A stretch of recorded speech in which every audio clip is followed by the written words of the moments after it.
औज़ुबिल्लाहिमिनश्शैतानिर्रजीम बिस्मिल्लाहिर्रहमानिर्रहीम ARY digital network से doctor Shahid Masood. Faizan Ramzan की ये नशरियात दुनिया भर में जहाँ जहाँ देखी जा रही हैं, आप सब की इबादत को अल्लाह ताला कबूल फरमाए। शहर रमज़ान में एक बार फिर आपको खुशामदीद।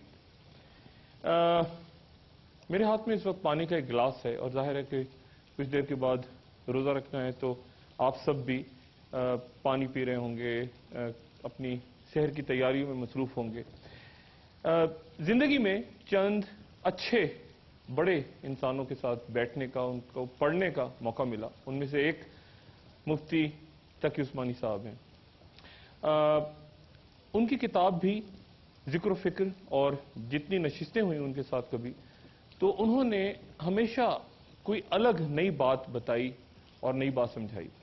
ये पानी का गिलास है और इस गिलास को पीते हुए हम में से बेशुमार लोग अल्लाह को याद करके, अल्लाह का नाम लेकर इसको पीते हैं। बहुत से लोग इसको ऐसे पी जाते हैं, सारा दिन देखते रहते हैं सामने, लेकिन गौर नहीं करते कि ये असल में क्या है।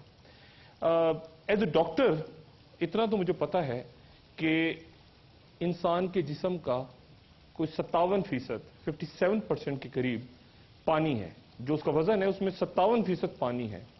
यानी इसको आप आसान जबान में यूं समझें कि अगर एक 70 किलो का शख्स है, अगर किसी शख्स का वजन 70 किलो है, 70 kg, तो उसके जिस्म में 40 लीटर पानी है। 40 लीटर पानी है उसके जिस्म में। और जब बच्चा पैदा होता है तो 79 to 80%, 80% के करीब उसका जो वजन है वो पानी होता है। और जैसे जब बड़ा होता जाता है तो फिर वो होके एक खास उम्र में पहुंच के फिर वो 57 to 60% पानी रह जाता है। अभी पानी इसको सुबह शाम पीते हैं, लेकिन सवाल ये कि अल्लाह ताला ने ये पानी गौर करें तो कैसे दिया, ये मेरे हाथ तक पहुंचा कैसे। अल्लाह ताला ने दुनिया पूरी जो जमीन है उसमें भी 70% जमीन पे पानी है, और पानी जो अल्लाह ताला ने जमीन पे रखा हमारे पीने के लिए, हमें देने के लिए, वो समंदरों में रखा। अभी जो समंदर है उसका पानी तो पी नहीं सकते। उसका पानी तो हजारों लाखों जब से दुनिया बनी है, करोड़ों सालों से जब से बनी है, उस समंदर में तो मछलियां हैं, जानवर हैं, उसमें मरते हैं रोज, उसमें पता नहीं कितना उसमें फुजला जाता है, वो तो गंदा पानी है। अब उस पानी को साफ किस तरह रखा हुआ अल्लाह ताला ने? पानी सड़ता क्यों नहीं है? समंदरों का पानी, उसमें जानवर भी मर जाते हैं, उसमें सब कुछ होता है, वो सड़ क्यों नहीं जाता पानी? तो पता गौर करें तो अंदाजा होगा कि समंदर का पानी नमकीन होता है, सलाइन वाटर है, नमक है उसमें। अल्लाह ताला ने नमक रखा कि पानी सड़ ना जाए। और फिर उसकी मौजें जब वो मुसलसल हिल रहा है, बह रहा है, तो ऐसा लगेगा जैसे वॉशिंग मशीन के अंदर पानी घूम रहा होता है, साफ हो रहा है। लेकिन वो तो नमकीन पानी है, वही बात, उसको तो मैं पी नहीं सकता। अब मैं कैसे? और फिर बहुत बड़ी तादाद दुनिया में लोगों की ऐसी जो समुद्रों से दूर रहती है, उसको पानी कैसे मिले? मजीद गौर कीजिए, अल्लाह ताला ने एक क्या निजाम बनाया कि जमीन से ऐसा लगाया कि जैसे पंप लगे हुए हैं आसमान पे। पंप हैं जो उस पानी को उठा के आसमान पे ले जाते हैं, ऊपर लिफ्ट कर लेते हैं। पंप, मानसून कह लें उसको, आप जो भी नाम दे लें, और फिर बादल बना देते हैं उस पानी को। अच्छा जी, पानी उठ गया जमीन से और बादल बन गए, गौर कीजिए। लेकिन मसला ये कि बादल तो ऊपर बने समंदर के, और इंसान कहीं दूर रहता है किसी गांव में, उसको वो पानी।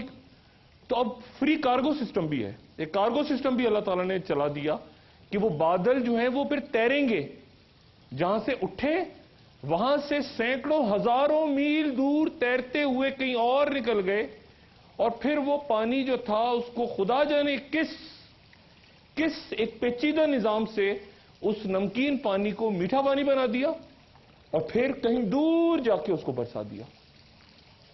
और बरसाया उसको तो वो मीठा था। लेकिन मसला ये है कि अगर ये सारा वक्त ऐसे होता रहे कि पानी ही बरसता रहे, मैं एक गांव में हूं, मैं एक देहात में हूं, और मुझे मीठा पानी पीने के लिए चाहिए, खेती बाड़ी के लिए चाहिए, और जानवरों को पानी चाहिए, दरख्तों को पानी चाहिए, खेतों को पानी चाहिए, हर वक्त पानी बरसता रहे, तो इस तरह तो काम नहीं चलेगा। ना तो मैं जखीरा कर सकता हूं, ना मैं जिंदा रह सकता हूं, ना दरख्त जिंदा रह सकते हैं, ना जानवर, सारा वक्त बारिश होती रहे। तो पानी का जखीरा कैसे? हम तो एक डैम नहीं बना सकते, हमारे तो घर के जो फ्रिज है उनके अंदर पानी की जगह नहीं रहती, तो पानी का जखीरा कैसे हो? تو اب اس پہ غور کیجیے آپ. تو اللہ تعالیٰ نے ذخیرہ کرنے کے لیے کیا کیا, کیا نظام بنایا کہ ٹھیک ہے انسان آپ نہیں کر سکتے یہ کام, کسی کے بس کی بات نہیں, تو بادل جا کے پہاڑوں میں زیادہ برسے اور وہاں پہ پھر ان کو ایک فریج یا ریفریجریٹر یا ڈی فریزر بھی اللہ تعالیٰ نے بنا کے دے دیا کہ وہ پانی برف بن کے وہاں سیف ہو گئی. اور اس کے بعد وہ برف دور سے دیکھیں تو کیا برف پوش نظارے ہیں. آپ اللہ تعالیٰ کی قدرت کی تعریف کریں اور بس اللہ تعالیٰ کی حمد و ثنا. لیکن اصل اس کا مقصد کیا ہے, وہ یہ کہ وہ پانی وہ آپ کے لیے ہے, وہ آپ کے لیے اللہ تعالیٰ نے وہاں فریز کر کے رکھا ہوا ہے کہ خاص وقت میں آپ کو وہ پانی ملے گا. اب ملے گا کیسے آپ کو؟ آپ جائیں گے اور فریج کے اندر سے پانی نکال کے کھودیں گے پہاڑ کے اوپر اور پہاڑ سے پتھر اٹھا کے برف کے لا کے اس کو پھر پانی بنا کے پیئیں گے؟ نہیں, وہ خود بخود پگھلے گا اور پھر وہ خود اوپر سے پگھل کے پانی نیچے ندی, نالے, دریا, چشمے دور سے آپ دیکھیں تو آپ کو لگے گا کہ اللہ سبحانہ و تعالیٰ نے آپ کو ایک پائپ لائن کا سسٹم بھی بنا کے دے دیا ہے.